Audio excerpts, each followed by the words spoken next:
Yang dimaksud secara sah sholat adalah sholat sah manakala gitu ya. Yaitu yang pertama tentunya ya Islam, beragama Islam. Jadi sudah beragama Islam. Tandanya Islam apa? Ya bersyahadat ya. Jadi kalau belum syahadat dia belum Islam, maka tidak wajib sholat ya. Tidak wajib. Ya syahadat itu kan rukun yang pertama. Baru kedua sholat gitu ya.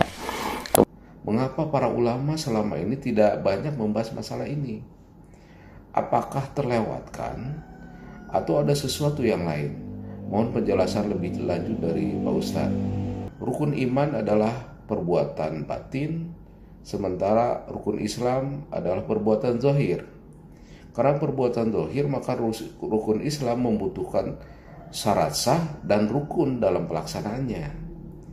Hampir sama pertanyaan saya, mengapa para ulama tidak banyak membahas masalah ini?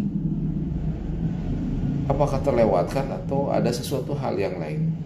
Iman yang sempurna itu adalah menyaksikan tajalli Allah sempurna zahir dan batin yang nyata pada sekalian alam dan sempurna pada diri setiap insan. Jikalau tajalli Allah itu telah nyata dan sempurna pada diri setiap insan, itu artinya bahwa setiap ibadah dan amalan yang diperbuat oleh insan itu, itulah yang dikatakan amal yang bermakrifat. Amal yang bermakrifat itu Bapak Ibu adalah amal yang telah menyaksikan zat, sifat, asma dan af'alnya Allah pada dirinya sendiri, sehingga tidak lagi terlihat wujud akan keakuan dirinya yang berbuat di dalam beramal ini. Inilah sebenarnya makna yang dikehendaki oleh baginda Rasul Nabi Muhammad SAW itu kepada umatnya. Apa kata beliau? Anta'budallah ka'annaka tarahu. Sembahlah olehmu akan Allah itu ka'annaka tarahu, sebenar-benarnya kamu mesti mampu menyaksikan tajalli wujud Allah itu sempurna pada dirimu.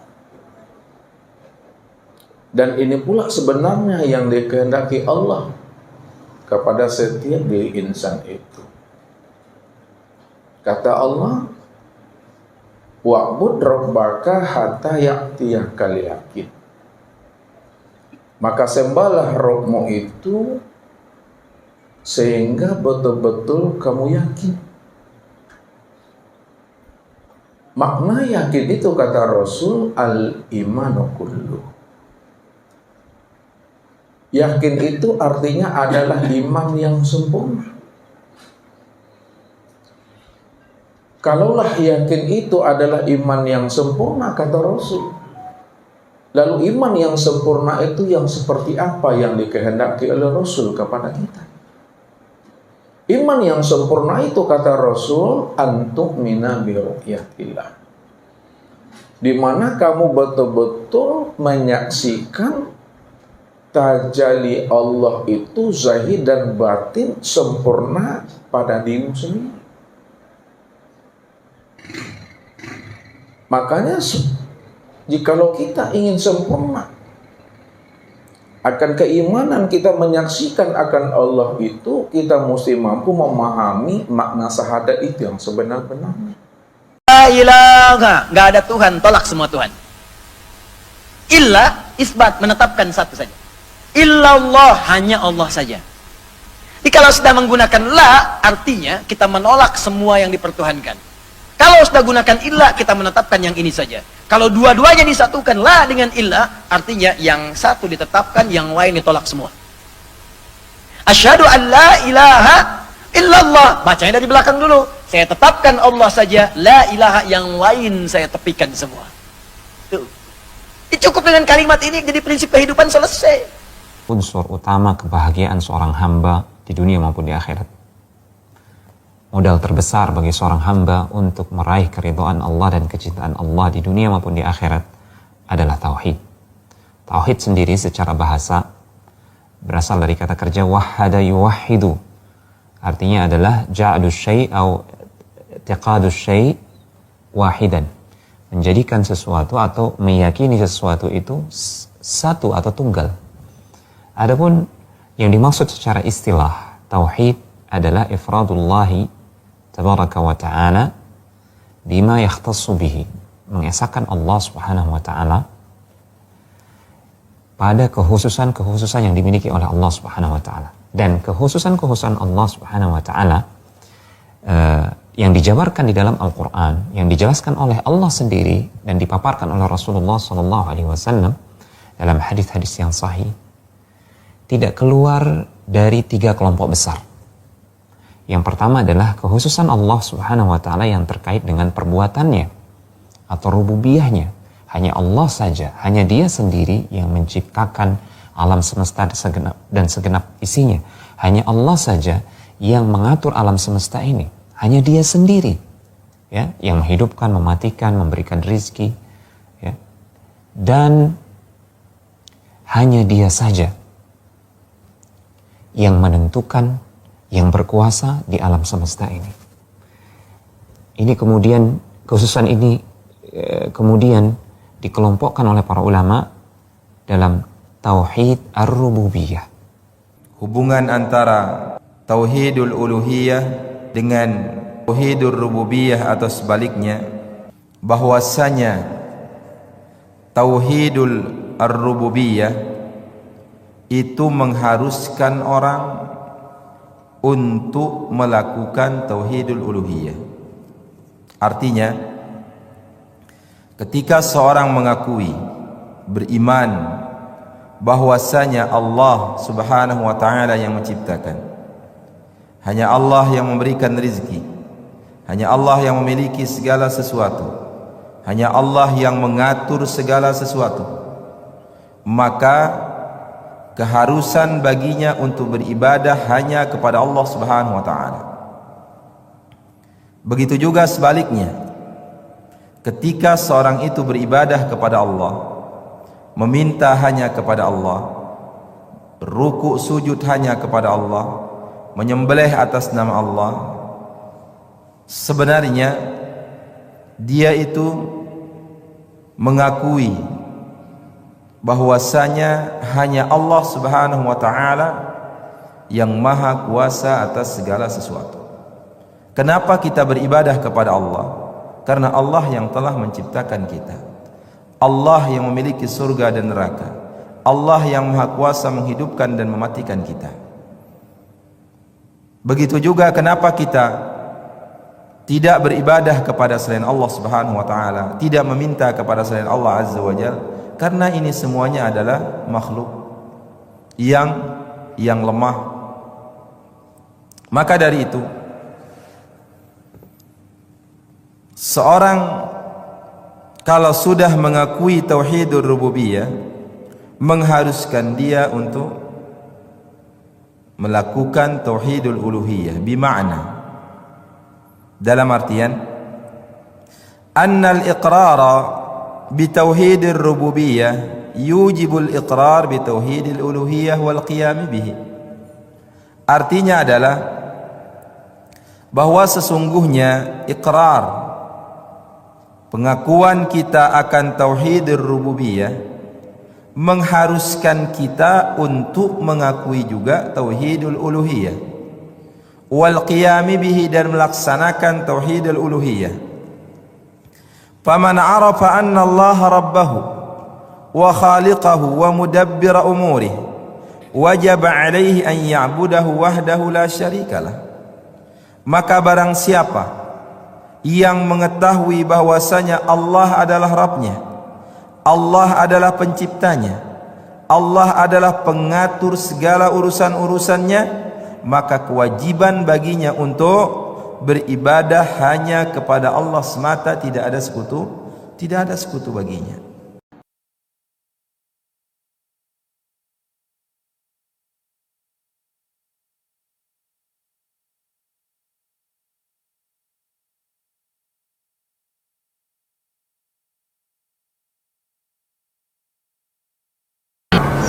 tauhid mulkiyah, kita lihat dulu dari pengertian bahasanya ya. Secara istilah tauhid mulkiyah atau al-mulk ya berasal dari kata malaka yamliku atau al-mulk yang memiliki pengertian meliputi kewenangan Allah Subhanahu wa taala dalam menguasai atau mengelola kehidupan di dunia ini. Dari kata ini dibentuk istilah al-mulk yang artinya kerajaan. Hubungan antara al-mulk ya, malik atau kekuasaan dengan kerajaan kemudian menjadi jenis dan macam sebagaimana yang kita lihat, setiap kerajaan itu memiliki kekuasaan dan tidak setiap atau semua kekuasaan itu memiliki kerajaan. Mudah-mudahan kita bisa paham bersama bahwa kekuasaan kita di permukaan bumi ini itu terbatas, tapi kekuasaan Allah Subhanahu wa taala adalah abadi atau kekal. Oleh sebab itu kita diajarkan untuk mengesahkan Allah Subhanahu wa taala dengan mentauhidkan Allah dengan kekuasaannya di permukaan bumi ini. Apa yang ada di langit, apa yang ada di bumi, bahkan ada yang di bawah bumi itu adalah bagian daripada kekuasaan Allah Subhanahu wa taala. Kita menyembah Allah Subhanahu wa taala dengan mentauhidkannya, dengan mengesahkannya. Berkaitan dengan ini, maka tauhid mulkiyah atau mengesahkan Allah Subhanahu wa taala dalam Al-Qur'an sudah dijelaskan. Saya bacakan beberapa ayat di antaranya sebagaimana yang kita lihat di layar bersama. A'udzu billahi minasyaitonir rajim. Bismillahirrahmanirrahim. Qul a'udzu birabbin nas, malikin nas, ilahin nas, min syarril waswasil khannas ila akhir ayat. Di mana kita melihat dalam salah satu ayat ini ada kata-kata malikin nas. Ya, malikin nas artinya malik an-nas manusia. Ada kata-kata raja, ya, manusia, ya, atau yang menguasai manusia, ya, kehidupan di permukaan bumi ini. Ya, kehidupan di permukaan bumi ini kan dari makhluk hidup ada manusia, kemudian ada hewan, ada tumbuh-tumbuhan, kemudian ada makhluk yang kemudian kita tidak bisa lihat, tapi kita tetap harus mengimani. Iman artinya kita percaya bahwa itu adalah ya, makhluk Allah Subhanahu wa taala. Ya, Allah Subhanahu wa taala berfirman, A'udzu billahi minasyaitonir rajim. Alam ta'lam annallaha lahu mulkus samawati wal ard. Ini adalah bentuk pertanyaan ya kepada kita semuanya, tapi tidak butuh jawaban. Ini mentakkidkan kepada kita, menekankan kepada kita sebuah pertanyaan, apakah kamu tidak mengetahui annallah, bahwa sesungguhnya Allah lahu mulkus samawati wal ard. Ialah Allah yang memiliki apa? As-samawat wal ard, langit dan bumi. Itu adalah kepunyaan Allah Subhanahu wa taala. Jadi kita mengesahkan Allah Subhanahu wa taala sebagai bentuk tauhid mulkiyah bahwa Allah itu maha kuasa atas segala sesuatu. Dengan syahadat, dua kalimat syahadat ya sebagai bentuk rukun Islam. Di sini ada dua kalimat syahadat yang asyhadu an la ilaha illallah wa asyhadu anna muhammadar rasulullah. Asyhadu an la ilaha illallah. Jadi Allah, aku bersaksi bahwasanya alla ilaha illallah, tidak ada Tuhan. Allah itu artinya Tuhan, illa kecuali Allah, tiada Tuhan selain Allah. Wa asyhadu anna, dan aku asyhadu anna, bersaksi anna sesungguhnya Muhammad, yaitu yang dimaksud adalah Rasulullah sallallahu alaihi wasallam. Rasulullah, Rasul, apa itu Rasul? Ya, utusan Allah Subhanahu wa taala. Perlu bedakan dua kalimat syahadat. Contoh pengamalan tauhid mulkiyah yang berikutnya adalah bukti yang lain anda sekalian. Di dalam Al-Qur'an sudah dijelaskan, A'udzu billahi minasyaitonir rajim. Tabarakalladzi biyadihil mulk wa huwa ala kulli syai'in qadir. Maha suci Allah yang di tangannya lah segala kerajaan dan Dia maha kuasa atas. Allah dalam surat pertama Al-Fatihah, Allah membicarakan tentang siapa Allah. Allah menjawab, Alhamdulillah, segala puji bagi Allah. Siapa? Rabb alamin. Nah, Allah sudah menyatakan dirinya. Siapa Allah? Ya Rabb. Ya, Ar-Rahman Rahim. Nah, inilah disebut bagaimana Allah, sifat Allah itu Ar-Rahman Ar-Rahim. Sifat ini bagaimana Allah itu Ar-Rahman Ar-Rahim. Dan Asmaul Husna, ya. Karena siapa Allah? Malik, Raja. Allah itu Raja. Kemudian siapa Allah? Iya, karena berdua ya, hanya kepadanya kita, ya, kami mengabdi dan kepadamu tolong. Jadi Allah itu siapa? Ya, tempat mengabdi, tempat minta tolong, itulah yang ilah, gitu ya. Nah, lebih jelas lagi dalam surat terakhir, ya, An-Nas. Coba lihat, ini lebih jelas lagi. Siapa Allah? Ya, Allah mengatakan Rabbin Nas, Malikin Nas, Ilahin Nas. Nah, bagaimana hubungan ketiganya, ya? Coba kita perhatikan. Untuk kesana kita lihat dulu, ya, artinya dulu. Allah sebagai Rabbin Nas. Apa itu Rabb? Pencipta, pemelihara, pendidik manusia. Itu Rabb. Malik, raja, penguasa, pemilik manusia. Ilah, yang disembah, yang dicintai, yang ditakuti. Nah, begitu. Itu kalau secara pengertian, ya. Kemudian sebagai Rabb, Allah sebagai pencipta itu nggak butuh wakil, cukup mengatakan kun fayakun, jadi. Itu rububiyah, ya. Tauhid rububiyah lah meyakini bahwa Allah mencipta dan menciptakan itu cukup dengan kun fayakun. Kemudian ilah. Nah, ini yang permasalahan manusia di dunia itu masalah ilah, ya. Jadi seolah-olah kita menyembah kepada itu sudah wakil, ya. Ada wakil. Apa wakilnya? Ya, seperti yang disebutkan hari tadi, ada Yesus, ada dewa, ada apa. Sebenarnya itu wakil, karena dia yakin bahwa Tuhan pencipta ada. Jadi dewa itu hanya sebagai perantara aja, gitu ya. Nah, ini sebagai ilah. Sedangkan Allah sebagai Malik, ya, sebagai Malik, Allah itu raja tadi, raja manusia. Nah, kita ingat, ya, sebagai raja itu, seorang raja harus punya wilayah hukum, punya aparatur, ya, punya undang-undang, punya rakyat. Ini raja. Jadi nggak ada raja tanpa wilayah hukum, ya. Tidak punya aparat, tidak punya undang-undang, itu bukan raja namanya. Nah, apakah Allah raja? Ya raja. Coba lihat wilayah hukum. Allah punya wilayah hukum, namanya jagat raya. Nah, ini ayatnya, ya. Wilayah hukum Allah ini meliputi jagat raya, wilayah hukumnya, ya. Kemudian aparaturnya itu malaikat. Malaikat ini, ya, artinya aparatur, ya. Kemudian Rasulullah juga aparat. Untuk di muka bumi itu Rasulullah, ya, untuk mengejawantahkan kitabullah tadi, ya. Nah, undang-undang kitabullah, ya. Allah itu punya undang-undang, namanya kitabullah. Kemudian Allah punya umat, punya rakyat, ya punya, yaitu makhluknya sendiri. Nah, jadi Allah sebagai raja. Hanya masalahnya kalau Allah sebagai raja, bagaimana? Nah, gitu, ya.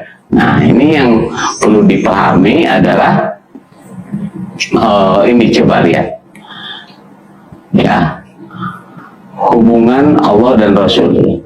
Jadi kalau kita lihat dalam rukun iman, ya, rukun iman ini, ya, rukun iman pertama iman kepada Allah, ya, iman kepada Allah, kemudian iman kepada malaikat, iman kepada kitabullah, iman kepada Rasulullah. Ini kan rukun iman 1, 2, 3, 4, ya. Jadi Allah menurunkan kitab melalui malaikat kepada Rasulullah untuk menjadi aturan, namanya al-Islam. Nah, itu, ya. Ini, ya. Kemudian ini, ya, coba lihat, perhatikan rukun iman, ya. Rukun iman kepada Allah sebagai malik, iman kepada malaikat sebagai aparat, iman kepada kitab Allah sebagai undang-undang, iman kepada Rasulullah sebagai petugas. Sedangkan iman yang kelima adalah tujuan akhir. Kita harus yakin kepada hari akhir. Wabil akhiratihum yuqinun. Nah, karena manusia tidak yakin kepada akhirat, dia hidupnya ya kufur gitu ya. Nah, iman ke akhirat ini bagi orang yang berbuat baik, yang melaksanakan undang-undang, yang taat kepada Allah dan Rasul, maka dia surga.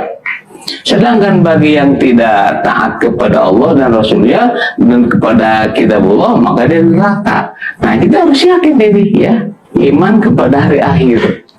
Kemudian yang terakhir, iman kepada qada dan qadar. Jadi ketentuan Allah ya.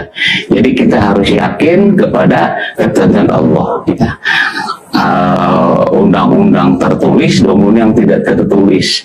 Bisa tertulis ya, dalam Al-Quran ya, itu aturan-aturan Allah. Kemudian ada yang tidak tertulis, kauniyah, adanya penciptaan alam, kemudian adanya proses alam. Itu kan kita harus yakin. Contohnya begini ya, menurut alam kalau benda jatuh ke tanah karena itu mengandung gravitasi. Nah, itu ketentuan Allah ya. Adanya hujan, angin, itu ketentuan Allah. Nah, itu salah satu ya. Nah, hanya memang dalam Al-Quran 1, 2, 3, 4 itu dalam satu kalimat dalam Al-Quran. Di antaranya surat Al-Baqarah ya. Amana billahi wa malaikati wa kutubi wa rasuli. 4. Sedangkan yang ini terpisah ya. Misalnya dalam surah Al-Baqarah, wabil akhiratihum yuqinun, dan orang yang takwa itu yang yakin kepada hari akhirat, iman kepada hari akhirat ya. Kemudian qada dan qadar juga dalam Al-Quran banyak dikisahkan oleh Allah ya. Bismillahirrahmanirrahim. Faslun wa ma'na la ilaha illallah la ma'buda bihaqqin fil wujudi illallah. Yang dimaksud dengan ucapan la ilaha illallah adalah menyatakan dan meyakini bahwa tiada yang wajib disembah dengan hak, dengan benar di alam semesta ini kecuali Allah Subhanahu wa ta'ala.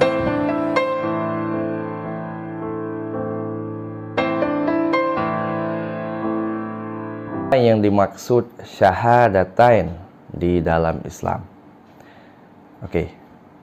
Syahadatain itu kalimat tasniah, berasal dari kata syahadah. Syahadah dalam bahasa Arab yang artinya itu kesaksian. Artinya syahadatain, dua kesaksian yang kita persaksikan kepada Allah dan juga kepada Nabi Muhammad. Jadi seseorang dianggap muslim apabila dia sudah mempersaksikan dua hal. Apa itu dua hal itu? Asyhadu alla ilaha illallah wa asyhadu anna Muhammadan Rasulullah. Aku bersaksi bahwa tiada Tuhan yang aku sembah kecuali Allah. Itu kesaksian pertama. Kesaksian yang kedua, aku bersaksi bahwa Nabi Muhammad itu utusan Allah. Dua kesaksian itu sudah terucapkan, maka dia sudah menjadi muslim. Kenapa mesti dua hal ini? Kalau salah satu itu belum dianggap, misalnya dia hanya bersyahadat Tuhan, saya bersaksi bahwa tiada Tuhan selain Allah, tapi tidak bersaksi Nabi Muhammad itu utusan Allah, maka itu juga tidak jadi Islam. Yang tidak mau mengakui Nabi Muhammad itu sebagai Rasul Allah adalah orang Kristen. orang Kristen tidak mengakui bahwa Nabi Muhammad itu Nabi terakhir. Kalau Yahudi, mereka tahu itu Nabi terakhir, tetapi Yahudi tidak mau mengakui karena ego. Itu bedanya. Kalau Kristen asik dengan istilah Yesusnya. Mereka pikir Yesus itu Tuhan. Nah, Nabi Isa itu Tuhan bagi mereka. Sedangkan bagi kita, Nabi Isa itu adalah Nabi sama halnya dengan Nabi Muhammad. Cuman karena Nabi Muhammad datang terakhir, maka seluruh risalah ajaran itu berkumpul pada Nabi Muhammad. Maka teman-teman, itulah makna syahadatain. Seseorang dinyatakan Islam kalau dia sudah bersyahadat, sudah mengucapkan 2 kalimat syahadat. Maka secara zahir dia Muslim. Oke? Begitu saja. Wassalamualaikum warahmatullahi wabarakatuh.